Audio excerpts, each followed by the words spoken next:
여러분 안녕하십니까, 진성호입니다. 진보 좌파 진영의 평론가이면서 지난 조국 사태 때 맹활약을 했던 진중권 교수. 자, 지금까지 진중권 교수 그렇게 두각을 나타내지 않고 시간을 보내고 있었는데 이재명 사태가 터지면서 신이 났습니다. 자, 진중권 광운대 교수가 잇따라 글을 올리면서 이재명 저격에 나섰습니다. 결론은 이제 더불어민주당은 포스트 이재명 준비를 해야 한다는 겁니다. 자, 지금 진중권이 이 정도 발언을 할 정도면 이재명을 보는 저쪽 진영에서도 상당히 이제 이재명의 정치 생명이 끝났다고 보는 것 같습니다. 물론 민주당 의원들은 지금 육탄 방어하는 흉내를 내고 있습니다. 그러나 과연 그들 마음도 그럴까요? 아무튼 이제 이재명이 하고 있는 이 행동들 국민들은 속지 않을 겁니다. 무엇보다도 검찰의 수사와 별도로 이제 이재명은 진실을 말해야 할 때가 왔습니다. 자, 오늘도 기자회견을 한다고 했을 때 사퇴라도 하지 않을까 이렇게 생각한 사람도 일부 있었는데 역시 이재명은 얼굴이 두껍다는 생각이 듭니다. 아니, 윤석열 대통령 부산저축은행 특검까지 하자 물귀신도 아니고 과거에 자신이 적폐 세력들이 특검 이야기한다고 했던 적이 있는데 이제 본인이 과거에 했던 말까지 뒤집으면서 이렇게 나오는 걸 보면 이제 이재명은 끝장나기 일보 직전이라는 생각이 듭니다. 진중권 광운대 교수 상당히 날카롭게 이재명을 찌르기 시작했습니다. 진성호의 융단 폭격 시작합니다. 이재명 더불어민주당 대표를 융단 폭격합니다. 방송에 앞서 아직 진성호 방송에 구독자가 아니신 분은 붉은색 구독 버튼 눌러주십시오. 더 좋은 방송으로 보답하겠습니다. 국민의힘 정진석 비대위원장이나 주호영 원내대표가 이재명을 비판하는 것은 그럴 수 있습니다. 그런데 이제 진중권 씨가 이재명의 운명을 이야기하기 시작했습니다. 자, 진중권 광운대 특임교수 민주당을 겨냥해서 오늘 한마디 했습니다. 믿을 사람을 믿어야지 빠르면 빠를수록 좋은 게 포스트 이재명 시즌의 준비라고 말했습니다. 반대로 이야기하면 민주당은 이재명을 쥐고 있으면 있을수록 망할 거라는 겁니다. 그래서 어떤 사람은 이재명이 너무 빨리 사퇴하는 것은 좋지 않다. 좀 더 끌어야 한다는 사람도 있습니다. 지금 국정감사는 원래 야당을 위한 축제의장인데 지금 이재명 방탄하느라 민주당은 국정감사를 중단하는가 하면 지금 제대로 이재명 뉴스에 묻혀가지고 국정감사 뉴스가 묻히고 있습니다. 이재명이 정말 열일하고 있습니다. 진중권 씨 자신의 SNS를 통해 이같이 말하며 합리적으로 생각해야 한다. 이길 수 없는 싸움이다. 이겨서도 안 되는 싸움이다.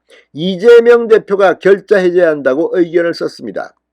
대선 패배로 다들 멘붕에 빠져 있을 때 방산주를 사는 정신의 소유자라고 이재명을 비판했습니다. 정말 그렇습니다. 놀라운 멘탈입니다.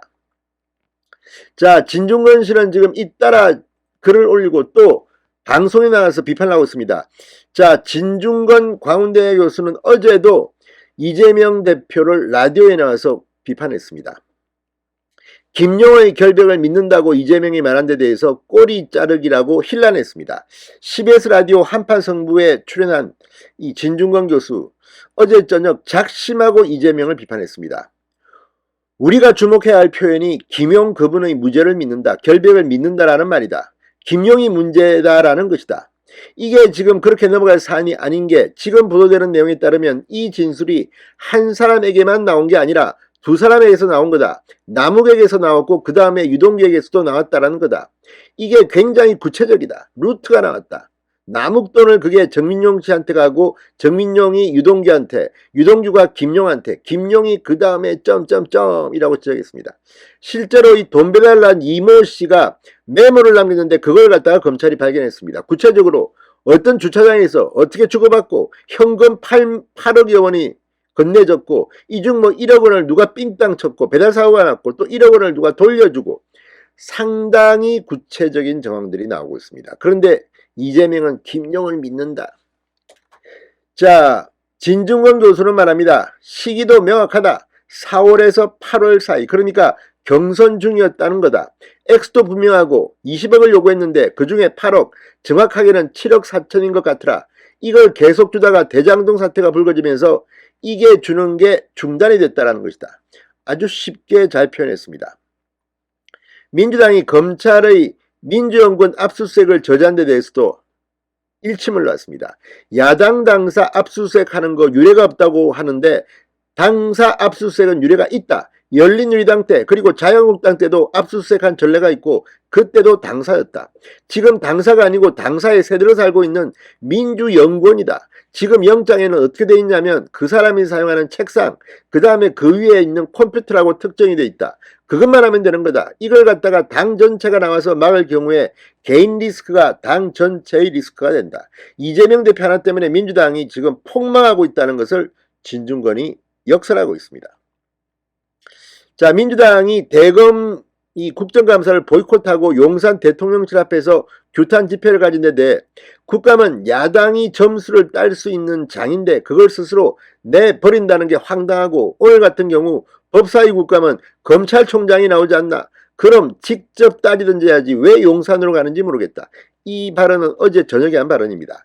그러면서 이 바탕에 굉장히 잘못된 생각이 깔려있는 게 이걸 갖다가 정무적으로 풀 수 있다, 정치적으로 풀 수 있다고 보는 것 같아.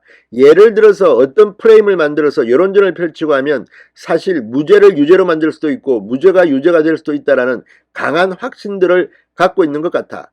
그게 하다가 망한 게 조국 사태지 않나. 그런데 그걸 왜 다시 하는지 모르겠고, 아니 생쥐도 시행착오를 통해서 기차해야 한다. 실수를 통해서 배워야 하는데 똑같은 실수를 지금 같이 반복하고 있는 게 안타깝다. 그래서 지금 이재명 사태를 조국 사태와 판박이라고 보는 사람도 있습니다.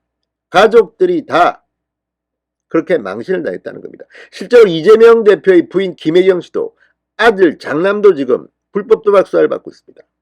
이걸 보면 정말 민주당은 정신을 못 차리고 조국 사태에서도 배우지 못했다는 게 진중권 씨의 진단입니다.